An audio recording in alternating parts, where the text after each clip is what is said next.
Vaishlach, le cours s'intitule L'armée des 12 sages. À la fin de la paracha, la Torah nous raconte la naissance de Binyamin, la 12e et dernière tribu. Et Binyamin, malheureusement, sa naissance mena au décès de Rachel Imenu, comme nous dit le pasuk Tetzain du Perek Lamed He, petit 1 à gauche. Vayisou mi Betkel, ils ont voyagé depuis Betkel. Vayehi od kivrat haaretz, et ce fut lorsque la terre était encore large. Lavo Ephrata, le chemin était encore long pour arriver à Ephrat. Vateled Rachel, vatekash belideta. Rachel a enfanté, elle a eu des difficultés à mettre au monde. Tiens. Elle a eu des difficultés à mettre au monde. Vayehi beakshota belideta. Et pendant cette difficulté donc, vatomerla meyaledet, la sage-femme lui dit à Rachel, Al-tir'i, n'aie pas peur, ki gamze lach ben, car cet enfant qui va naître sera pour toi un fils. Donc il vivra. Vayehi betzet nafsha, et au moment où elle mourrait, qui meta, car au moment où son âme sortait d'elle, Vatikra shemo ben Oni, elle a appelé l'enfant fils de mon deuil, fils de ma tristesse. Ve'aviv, et lorsqu'elle est nifteret, Ve'aviv et son père, Karalo Binyamin. Il l'a appelé Binyamin, qui veut dire le fils de ma droite, le fils de ma émouna, le fils de ma fidélité. Donc elle a appelé la fils de mon deuil parce qu'elle était en train de mourir à cause de lui. Et son père, Yaakov, pour ne pas enlever les dernières volontés de sa femme, il n'a pas complètement changé le nom. Et au lieu de l'appeler Oni, il a changé les lettres de Oni en Binyamin. Donc Binyamin, le fils de ma droite. À la suite de cet événement, la Torah va ensuite, après la naissance de Binyamin, la Torah va résumer toute la famille de Yaakov Avinu. Comme dit le pasuk Kavbet, petit 2 à gauche, Vayiou bnei Yaakov shneimasa. Les fils de Yaakov étaient au nombre de 12. Bnei Léa, Bechor Yaakov, les fils de Léa, et donc parmi eux, à leur tête, l'aîné de Yaakov, Reuven, Veshimon, Velevi, Viyuda, Vissachar, Uzvul. Ça, c'est les six garçons de Léa. Bnei Rachel, les fils de Rachel, Yosef ou Binyamin. Bnei Bilha, Shifrat Rachel, Bilha qui était la servante de Rachel, Dan Venaftali. Bnei Zilpa, Shifrat Léa, les enfants de Zilpa, la servante de Léa, Gad et Asher. Et ainsi on a les 12 tribus complètes de Yaakov. C'est ainsi que Yaakov a donc complété ce qui avait déjà été prévu par Akadosh Baruch Hu, rapporté par le Midrash. La semaine dernière, on a vu que d'après l'avis des Chachamim, Rabbanan Amre Miyut Avanim Shnaim, le minimum des pierres qui se trouvaient autour de la tête de Yaakov, elles étaient au nombre de 2, Yetzar Tov, Yetzar Ra, on a vu. Mais on va rapporter cette fois-ci le Midrash, Bereshit Rabbah Samechet Yud Aleph, qui nous dit que le nombre des pierres autour de Yaakov était au nombre de 12. Petit 3 à gauche, Vaikach me Avne Amakom. Yaakov, il a pris des pierres de l'endroit. On a dit que Amakom, c'est Hachem, les pierres de Hachem. Rabbi Yehuda, Amar Rabbi Yehuda dit, Shneim Esrei Avanim Natal. Il a en réalité non pas pris 2 pierres, mais 12 pierres, nous dit Rabbi Yehuda. Car Gazar Kadosh Baruch Hu, Sheu Ma'amid Shneim Asar Shvatim. Et au moment où il a pris ces 12 pierres, à ce moment-là, Hachem, il a, on va dire, scellé le contrat. Il a décidé une fois pour toutes qu'il aura 12 tribus. Amar Yaakov s'est dit alors, Avraham, Loémidan, Avraham, mon grand-père, n'a pas réussi à avoir les 12 prévus de Dieu. Yitzhak, Loémidan, Yitzhak aussi n'a pas eu ce mérite. Ani, imitachot, hem, shnei masar avanim zolazo, yodea ani shani ma'amid yudbet shvatim. Il a fait un kunz, il a fait une sorte d'astuce avec Hachem, un contrat. Et il a dit comme ça à Hachem, il a dit, je prends ces 12 pierres, parce que les 12 tribus doivent descendre sur terre. Elles ne sont pas venues par Avraham, elles ne sont pas venues par Yitzhak. Si moi, elles viennent par moi, montre-moi la preuve, Hachem. Et pour me montrer la preuve, fais en sorte que ces 12 pierres que j'ai prises autour de ma tête pour symboliser ces 12 enfants que j'attends, fasse en sorte que ces 12 pierres se rassemblent en une seule pièce. Kevan shenitahu yudbet avanim zolazo. À ce moment-là, donc, il a dormi avec une seule pierre qui s'est fusionnée. Les 12 se sont fusionnés en une seule. Yada sheu ma'amid yudbet shvatim. À ce moment-là, il a su que c'est sur lui qu'il aura le mérite, c'est lui qui aura le mérite, et non pas Abraham et Yitzhak, de donner naissance au Yud-Bet Shvatim, au Shnei-Masar Shvatim, aux 12 tribus. Petite idée. Juste après cela, la Torah, juste après cet événement de la naissance des 12 tribus dans notre paracha, la Torah va juste après cela, après la naissance de Binyamin, lister en parallèle, ou plutôt en face à face, en contre-courant, non pas les 12, mais les 11 enfants de Esav. Et la Torah va donc par cela nous donner les noms chacun d'eux, etc. Et pourquoi perdre autant de temps de parler des enfants d'Esav? C'est afin d'exposer la différence entre la Kedusha de Yaakov et l'impureté de Bnei Esav. La Kedusha de Yaakov est symbolisée par le nombre 12, et l'impureté d'Esav par le nombre 11. Et donc c'est ce qu'on va voir tout de suite, rapporté par un grand Mekoubal du XIIe siècle, Rabbi Menachem Rekanati. Comme le vin. Comme le vin, exactement. Un peu comme le Rabbi l'avait dit, avec Amalek et Amalkouf. C'est 100 fois et 100 fois plus et 5 fois. Veda ve'aven, od, ki Hashem agadol yitbarach yeshbo yudbet sirufim velo yoter. Sache et comprends que le grand nom de Dieu, c'est-à-dire le nom de Dieu dans sa complétitude, possède 12 syllabes. Pas vraiment, c'est 12. 12. Non, attendez. 12 expositions de lettres. C'est-à-dire que le Yud Ke Vav Ke, ces 4 lettres-là, le tétragramme, on peut les disposer différemment. Et à chaque combinaison, oui, changer à chaque fois l'anagramme, changer les lettres, les disposer l'une à côté de l'autre différemment, ça s'appelle des tsiroufim. Donc il y a 4 lettres Yud Ke Vav Ke. Mais comme il y a 2 He, 4 fois 3, exactement. ça ne peut pas être. Voilà, bravo. Marlon en force. C'est quoi la combinaison? Exactement. Comme il y a 2 fois la lettre E, donc tu ne peux pas arriver à 4 fois 4. 4 fois 4 exponentielles, c'est exactement ça. 12. Magnifique. Alors pour voir les tsiroufim à quoi ils ressemblent, s'il vous plaît, tournez la feuille. Les combinaisons et les... Vous avez les combinaisons ici, les tsiroufim. La première combinaison, c'est Yud Ke Vav Ke, qu'on connaît tous. La deuxième, c'est Yud Ke Ke Vav. La troisième, c'est Yud Vav Ke Ke. Regarde, tu vois, je suis derrière là. La troisième, c'est Yud Vav Ke Ke. La quatrième, c'est Ke Yud Vav Ke. La cinquième, Ke Yud Ke Vav. La sixième, Ke Vav Ke Yud. La septième, Ke Vav Yud Ke. La huitième, Ke Ke Yud Vav. La neuvième, Ke Ke Vav Yud. La dixième, Vav Yud Ke Ke. La onzième, Vav Ke Yud Ke. Et la 12e, Vav Keke Yud. À chaque fois, ces différentes combinaisons du nom d'Hachem, c'est une nouvelle énergie qu'Akadosh Baruch Hu expose dans le monde. On va voir que ce nombre 12, il n'est pas anodin. Donc, nous dit le Rabbi Menachem Rekanati que sache qu'il y a 12 tsiroufim, 12 combinaisons du nom de Dieu, velo yoter et pas plus, et velo pachot et pas moins. Vechol tsiroufim aelu morim al avaya vesod mitziut Hashem itbarach. Sache que toutes ces combinaisons expose l'existence profonde et le secret de l'existence de Dieu. Et en réalité, les 12 tribus ne sont que le reflet ou l'expression des 12 combinaisons de Dieu. Chaque combinaison, une tribu. Chaque tribu possède un chotem, c'est-à-dire un tampon, une combinaison. Mais il H. Nemassar de ces 12 combinaisons. Kema Deat Amar, comme il est dit dans Daniel, tête Yutet, Kishimcha Nikra Alirecha Ve'alamecha. Ton nom est appelé sur la ville et sur ton peuple, c'est-à-dire que le nom de Dieu est sur le peuple d'Israël.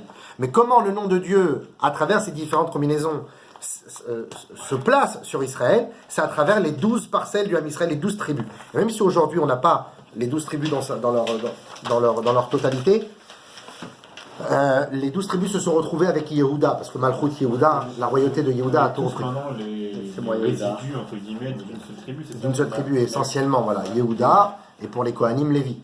Mais elles se sont toutes rassemblées à Yehuda. Et finalement, il y a eu à la fin des mariages et des combinaisons des tribus. Donc on est en fait, nous sommes encore appelés d'une certaine manière les Shvatim, les 12 tribus. Donc le Rekanati nous dit que lorsque Kadosh Baruch Hu il donne la force aux tribus d'exister. Dans notre paracha, on arrive à la 12e tribu, donc les 12 tribus existent. Enfin, c'est parce qu'Akadosh Baruch Hu, c'est comme si il a dit jusqu'à maintenant, j'arrivais pas encore à compléter, à exprimer mes 12 combinaisons sur terre. Maintenant que la 12e tribu est arrivée, c'est bon. mais 12 combinaisons sont sur terre. Alors que les enfants d'Esav, petits eux, quant à eux, symbolisent l'inverse, c'est-à-dire les contraires des 12, qui vont être symbolisés par le chiffre, le nombre 11, les 11 forces impures que l'on va retrouver dans plusieurs concepts dans la Kabbalah. Regardez petit 5 à gauche. Le Siftei Chachamim, Rabbi Shabtai Bas, qui a vécu en 1700, Siftei Chachamim, on appelle aussi le Shach, il a énormément commenté le Rashi de la Torah. Il rapporte la paracha de Kitavo. Dans la paracha de Kitavo, il y a énormément de malédictions. On connaît tous cette paracha. Mais à la fin des malédictions, on va citer des personnes qui, parce qu'ils vont faire telle et telle avéra, seront appelés maudits. On les appelle les Harurim. Ils sont 11. Exactement. Les Harurim, là-bas, les maudits, sont au nombre de 11. Alors il dit comme ça, il rapporte un Rashi dans Dvarim Kavzain Kavdalet qui dit Raïti beyesodo shel Rabbi Moshe Adarshan Yud Alef Harurim Yeshkan. Rashi il dit qu'il y a 11 Harurim. Mais le Siftei Chachamim, qu'on rapporte, qu'on vient de citer, Rabbi Shabtai Bas, il pose la question, il dit quand on compte le nombre de Harurim exactement qu'il y a, il n'y en a pas 11, il y en a 12. Donc il ne sait pas pourquoi Rashi dit il y a 11. Alors il explique et il donne la raison. Harur, Asher lo yakim et divrei Torah azot. Il y a un dernier Harur, le 12e maudit. Il est dit sur lui, maudit celui qui n'exécutera pas les paroles de cette Torah. Or, il dit le Siftei Chachamim par rapport aux 11 autres maudits, ils ont tous un détail très particulier. Ils sont ciblés. Le 12e, il est très large. Ne pas pratiquer les paroles de la Torah, ça veut tout dire et ça veut rien dire. Donc il dit en réalité, ce 12e ne fait pas référence au processus des 11, il est hors les 11. L'Olershav, il n'est pas compté. Kiou Harur Klali, c'est un maudit général. Almi Shelo Kiyam Kol Torah, pour ça qu'il est inclus pour toute la Torah. Venire qui Harur Klalisé ou Keneged Esav Aracha. Et qui est ce maudit généraliste? Eh bien, c'est Esav qui lui a donné naissance aux 11 princes d'Esav. Donc Esav plus les 11, ça va nous donner des 12 Harurim. Mais en réalité, les 11 qui ont une précision sur leur malédiction, c'est les 11 fils d'Esav, et non pas Esav lui-même. Parce que lui, il est dans la généralité, chez Loyakim et Divrei Torah Azot, parce qu'il ne pratique pas la Torah. Petit f. Le Etzraïm, dans Shar Yudalef, le Etzraïm, ça a été écrit par Rabbi Chaim Vital, selon les enseignements de son maître, le Harizal, Ria Kadosh. Il révèle comment un homme peut-il contrer Esav dans sa vie de tous les jours. Contrer les 11 forces impures, les 11 princes d'Esav. Comme on a dit, les 11 Bnei Esav, Aloufé Esav. Alors regardez petit 6 à gauche, il dit comme ça. Omnam, ki kedei leachnia et yudalev kochat uma alalu, nous dit le Rabbi Chaim Vital, si tu veux contrecarrer les 11 forces d'impureté de ces 11 fils d'Esav, tiva kadosh baruch hu leaktir kol yom yudalev semamane aktoret. Chaque jour au Beth Amikdash, matin et soir, on offrait des kétoret, des encens, on faisait brûler 11 baumes, 11 plantes différentes. Ces 11 ktoret font référence à la neshama d'Esav, à l'esprit d'Esav, la philosophie, tout à fait. La philosophie d'Esav, qui fait référence au kétoret. La ktoret, c'est symbolisé ici par l'effet de réflexion, l'effet d'état d'esprit. L'état d'esprit de Esav est beaucoup plus dangereux que le corps d'Esav. C'est ça, comme on l'a vu avec Hanouka. Hanouka, il voulait pas tuer le corps du juif comme un Purim, mais la neshama du juif. Donc ça, c'est les ktoret. On a 11 ktoret pour contrecarrer l'état d'esprit d'Esav. Umitam zet, siva kadosh baruch hu gamken leaniach ohel ala mishkan yud alef yeriot izim. Il y a également sur le mishkan, ce qui recouvrait le mishkan, le tabernacle dans le désert, c'était des pots de tachage, et ces pots-là étaient au nombre de 11 aussi. Donc on a 11 ktoret pour l'état d'esprit, et on a 11 pots pour le corps. Protection du corps, protection de la vie, protection du social, protection de nos communautés, protection de nos 4 coudées. Ça, c'est les yériot, comme une protection, une couverture. Donc, on a besoin de ces 11 pour contrecarrer les différentes facettes, et spirituelles, ou plutôt philosophiques, et aussi physiques d'Esav, qui sont au nombre de 11. Le Brit Keunat Olam, Rav Yitzhak Katz, qui était un élève chéri, tout particulièrement du Magi de Mezerich, élève lui-même du Baal Shem Tov. Donc le Rav Yitzhak Katz, que l'on appelle le Brit Keunat Olam sous le nom de son livre, il révèle lui aussi de son côté, regardez petit 7 à gauche. Il rapporte un passouk dans Chumash Bereshit Amet Gimel Aleph qui dit Vaïssa Yaakov enav, vayar veine Esav ba, veimo arba meot ish. Yaakov a levé ses yeux et il a vu Esav arriver. Dans la paracha de Vaïshlach, comme vous le savez, il va retourner en Eretz Israël et il va devoir se confronter à Esav, qui revient avec 400 hommes pour le tuer, pour se venger. Et Yaakov, il craint un peu quand même, non pas que pour sa vie, mais pour la vie des enfants, la vie des serviteurs, la vie des... Alors il va essayer, il va prier, il va supplier Esav, il va lui donner des cadeaux, il va essayer de calmer les esprits. Mais il y a quelque chose de particulier qui va se passer ici, au-delà de tout ce qu'on vient de dire. Vine Esav ba, ve'imo arba meot ish. 400 hommes étaient avec lui. On dit c'est les 400 formes du Yetzer Hara. Vayachatz et Ayeladim, il a divisé les enfants. Al Léa, certains étaient chez Léa, Ve'al Rachel, d'autres étaient chez Rachel, Ve'al Shte Ashfachot, et d'autres encore étaient chez Bila et Zilpa. Donc il les a divisés. Ve'u avar lifnehem, et Esav. Selon leur mère ou... Je ne sais pas. À mon avis, oui. Ça semblerait logique. Rachid dit rien sur place, mais on peut voir ailleurs. Je pense que oui, mais à ce moment-là, Léa. Il a divisé pour la Hénara ou les autres? Oui, il y a aussi ça. Mais Léa, si elle a divisé sa part à elle, elle a dû avoir beaucoup d'enfants par rapport aux autres. Donc je ne sais pas si c'est exact. D'accord. Donc, Veu avar lifnehem, Esav est passé devant eux. Donc il est là avec son glaive comme ça, il les regarde, genre, ah, c'est ça tes enfants. Hein, ça fait un moment qu'on t'a pas vu, là maintenant tu reviens avec toute ton équipe. Il est gentil quand même. Et là, à ce moment-là, parce que j'ai pas fait la voix, mais sinon il est avec toute ton équipe. Ouais. Vaishtachu arza. Et là, à ce moment-là, ils se sont tous prosternés devant lui. Sheva peamim. 7 fois, ils se sont prosternés. Ça va être un peu le centre de notre cours. Comment est-ce possible que Yaakov a laissé faire une chose pareille, se prosterner devant Esav? Esav, c'est le Yetzer Hara, c'est le Gilgul du Satan, du Nachash, tout ce que vous voulez. Et là, on se prosterne non pas une fois, mais 7 fois. On va voir que ce tikkun va être fait par la suite par un de ses fils. Qui a choisi 7? Pourquoi 7? Pourquoi pas 5? On ne sait pas. Ah, bien sûr qu'on sait. on va voir. 7 fois. 7 fois, il se prosterne devant Esav. Ad Gishto Ad Achiv, jusqu'à arriver devant son frère. Et son frère aussi s'est prosterné. Donc il a fait tous les enfants, il a fait toutes les femmes, il a fait jusqu'à Yaakov. Ça, c'est le Chumash qui dit ça. Maintenant, le Brit Keunat Olam, le Rav Yitzhak Katz, Rabbi Yitzhak Katz, il dit dans ses saintes paroles. Et il y a effectivement, à ce moment de la rencontre avec Esav, ils étaient combien de tribus à ce moment-là? Combien de fils de Yaakov? Ils étaient 11. Ils n'étaient pas encore 12, parce que Binyamin n'était pas encore né. Ah, il n'était pas encore né. Binyamin va naître beaucoup plus tard, parce que là, il y a Rachel. Si Rachel, elle est là, elle se prosterne, c'est qu'elle n'a pas encore accouché, donc Binyamin est né au moment de sa mort. Donc toute la clé, c'est Binyamin, en fait.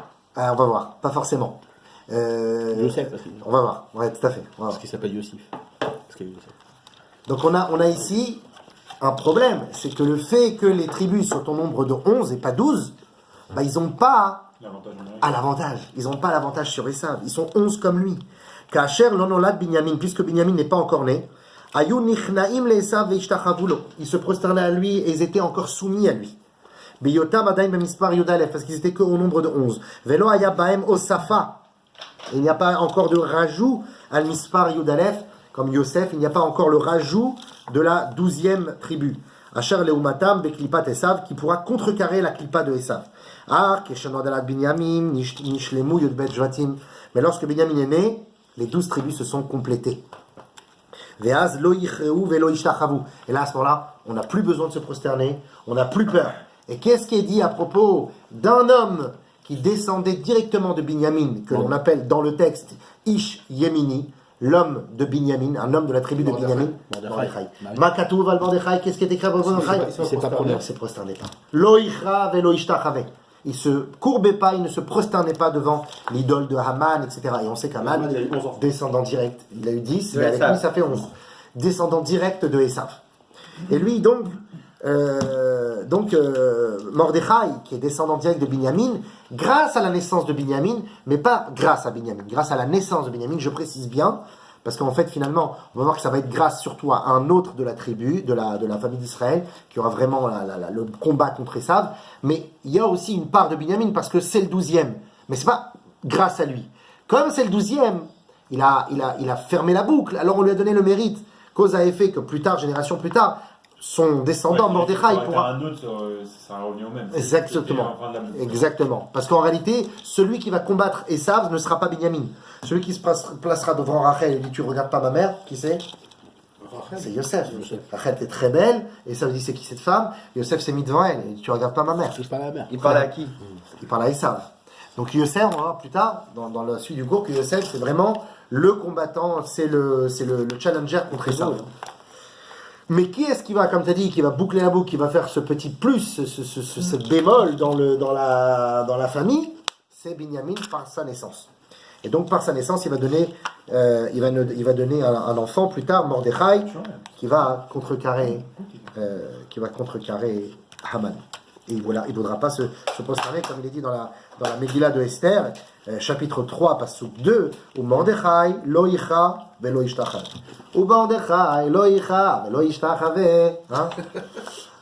Comment ça donne en... Non, pour information, je l'écoute que chez les Chabad. Ah d'accord, ok. Donc là, ça t'a sonné, hein? Mais vraiment. Vayehi, Tu l'as pas. rappelé, Non, j'adore. Ça passe très vite. Non, mais j'adore parce que voilà, En plus, on tape pas tous les Haman. Ouais, c'est top chez les Chabad. On tape pas tous les Haman. On tape vraiment les Haman où il est... Actif. Voilà. Après, quand il est bien et tout, on fait Amen. Amen. Amen. Amen. C'est ma journée préférée avec Hanouka. Ah, c'est des fêtes extraordinaires. Ah, bah, ah oui, t'étais l'année dernière. Michté, non? Il a fait T'es pas comme Michté. ça. Viens en Michté, tu vas voir. Hey. Tu vas Rafi dans un autre monde. Oui, je suis chaud là cette année. Un monde coloré. Un monde plein de papillons, des chapeaux. Bon, ok, je m'arrête. Stop. Alors, quête, voilà, exactement. Donc ah bah il n'y a plus de batterie. Pas encore. Donc là on vient de voir que d'après Rabbi Yitzhak Katz, il y a un sod gadol du fait que pourquoi les enfants de Yaakov ont dû se prosterner parce qu'ils étaient encore que 11. Donc on a dû avoir l'avantage avec un 12e pour contrecarrer Esav. Alors, tant qu'on a vu cela. Et ça va demander qu'on se prosterne ou ils sont prosternés naturellement. Ça change beaucoup de choses. C'est sûrement Yaakov qui leur a dit de faire des courbettes. Maintenant, cette fois, c'est Yaakov, c'est évident. Après, Esav, peut-être que par sa prestance, par sa présence... Ouais, il faisait comprendre par les yeux, il n'a pas voilà, dit non, il n'a pas dit prosternez-vous dans le texte. En tout cas, s'ils se sont prosternés, c'est parce que, et tous en plus, et nombre de 7, une fois, 2 fois, et attention, hein, c'est Ishtachavaya, ça veut dire la tête contre le sol. Hein. Ouais, je comprends. La vraie Ishtachavaya, c'est à plat. Un peu comme moi quand je rentre dans la cage. Donc, ça dépend le mec, combien il fait de kilos. Mais les gars. Je suis au petit H. Bien que Yaakov et ses 11 fils étaient puissants, il a fallu attendre l'arrivée du 12e fils. Parce que franchement, on sait très bien que Yehuda, Shimon, Lévi, c'était des sanguinaires. Ils auraient pu faire Shimon et Lévi ensemble. chair à pâté d'Esav. Ils étaient puissants, mais ils savaient très bien que ça n'a rien à voir avec les muscles. C'est la puissance de la Gdusha.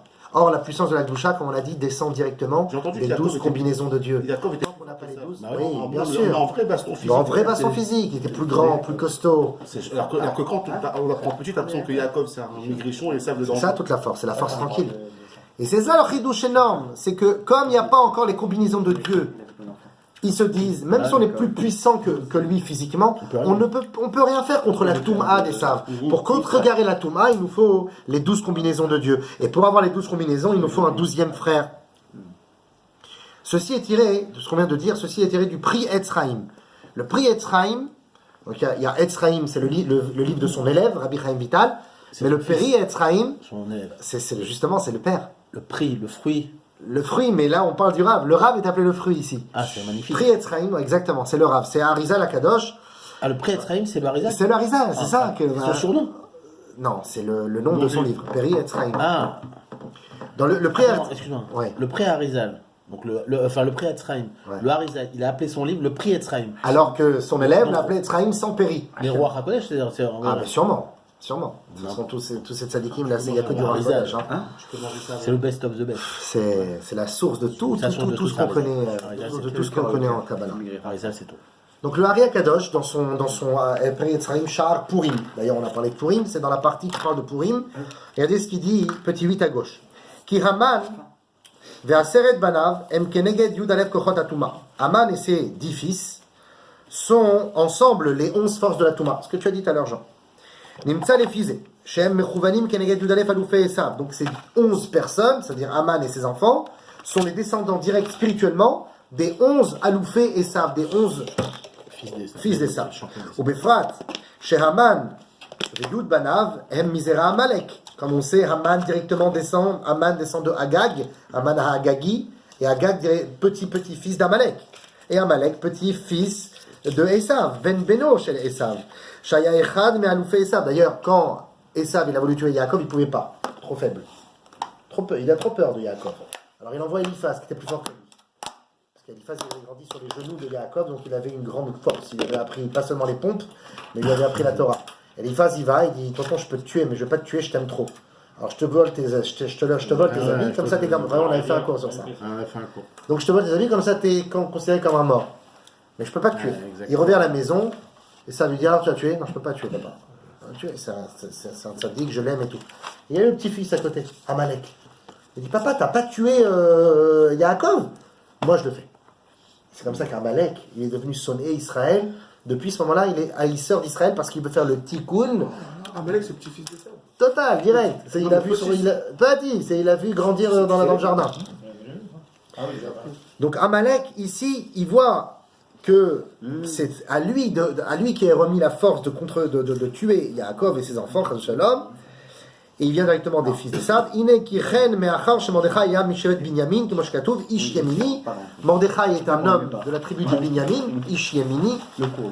Et de l'autre côté, Asher Belidato Gvar Nishlemu Yudbet Ashvatim, que grâce à lui, grâce à Binyamin, les 12 tribus se sont complétées. Lachen lo hayat tzarich lishtachavod lifnei Haman. C'est pour ça qu'il a eu le mérite, lui seulement, de ne pas se prosterner devant Haman, alors que tous les tzadikim de la génération se prosternaient devant Haman. C'était pas le seul. Mordechai, il y avait plein d'autres. Il y avait par exemple Daniel qui s'est fait prénommer Hathach, qui est devenu bras droit de la reine, et ensuite bras droit de Esther, bras droit de Vashti, et ensuite de Esther. On ne parle pas de lui qui ne se prosternait pas. C'est bien que Daniel est quelqu'un qui étudiait la Torah, alors qu'on lui avait interdit, qu'à la fin on aurait jeté dans la fosse au lion, etc. Mais on ne parle pas de Daniel. On ne parle pas de tous les autres tzadikim qui étaient venus Imagola, avec tout l'exil de Jérusalem, qui s'étaient retrouvés à Suse. Et tous les autres qui étaient dans les nations, dans les 127 provinces. Il n'y a que Mordechai. Ou Mordechai, il n'y a que lui qui a cette force de ne pas être Nishtachavé. Pourquoi? Par le mérite que son fils, son ancêtre, Binyamin, a été celui qui a bouclé la boucle. Ah oui. D'accord? Ça, c'est le Hari Akadosh. Donc Mordechai descend de Binyamin, en fait. Exactement. De père en fils. Du côté, parce qu'il est aussi Ish Yehudi. Et il descend de Yehuda. Donc il était Yehuda si je ne dis pas de bêtises, il était Yehuda de père et Binyamin de mère. Ou l'inverse, j'ai oublié. Un des deux. Mais il était les deux tribus, Yehuda et Binyamin. Donc il y a ici le chidouche du Hari Akadosh. Yehuda et Binyamin Yudbet. Et 12. Yosef et Binyamin Yudbet aussi. Parce qu'on va voir que c'est Yosef qui est le... Magnifique. Très beau, très très beau. Non, c'est pas dedans du tout. Maintenant, c'est dedans. Il y a aussi une bouteille de Perrier dedans. Il reste encore le montage. Moi, c'est le pot. Ça prend des barres de ouf, là. Moi, c'est les pots. On dirait un aileron de requin, tu sais. Ça aussi, c'était il y a longtemps. D'ailleurs, le Baal HaTurim. Ouais. Moi j'ai entendu que quand Binyamin il est né, ils ont fait Yaou. On va continuer, vous inquiétez pas. Donc Yaou. Ils ont dit donne-moi un Yaou, Binyamin, Netanyahu. J'espère qu'Hachem. Non, mais peut-être c'est ça ton tikkun. C'est que là, ça t'a plus tard, c'est Hachem, il t'empêche. Je crois pas qu'on peut couper, hein. Si tu demandes à premier. Je m'appelle Jonathan Attelan. C'est faux. Attends, il va plus écrire j'y étais. En tout cas, il fait un petit commentaire. Moi, je regarde, je partage. Alors, d'ailleurs, le Baal HaTurim. Le Baal HaTurim, c'est Rabbi Yaakov ben Rabbeinu Asher. On connaît tous le Rosh. Rabbeinu Asher, il a écrit énormément de pirushim sur la Gemara. Son fils, il s'appelait Rabbi Yaakov. Il a écrit le tour, Baal HaTurim.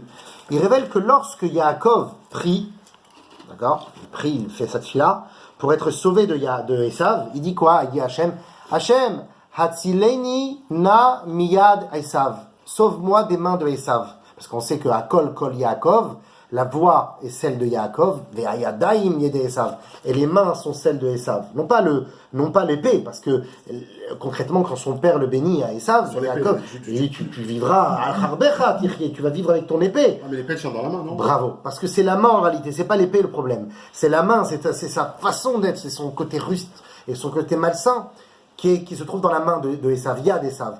Alors Yaakov, il prie Hachem, avec ce kol Yaakov, avec sa voix de Yaakov, il dit Hachem, Hatzileni na miyad Esav, sauve-moi de la main d'Esav. Nous dit le Baal HaTurim, Hatzileni na miyad, sauve-moi de sa main, Hatzileni he, miyad même, na, Hatzileni he, na, nun, et miyad même, ça fait Haman. Oh là là là là. Ça fait Haman, parce que le Baal HaTurim dit que quand Yaakov est pris pour être sauvé de la main d'Esav à ce moment-là, quand il va le rencontrer, quand il sait qu'il y aura Binyamin plus tard, là pour l'instant il n'y a personne pour le sauver.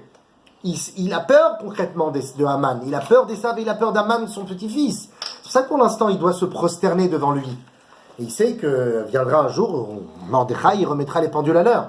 Et on n'aura plus besoin de se prosterner devant lui. Mais entre-temps, Yaakov, je pense pas. Yaakov il se prosterne aussi. Ah, papa. Hatzileni na miyad. C'est tout le chidouche du cours, il va venir après. Donc le Chida, Rabbi Yosef David Azoulay, il rajoute lui aussi, il souligne que ce n'est que lorsque Am Israël est uni et qu'il retrouve la complétitude des 12 tsiroufim du nom de Havaya, d'Akadosh Baruch Hu, les 12 combinaisons de Dieu, grâce à l'union et l'unification des 12 tribus, et avec Binyamin en tant que maillon final, c'est seulement qu'à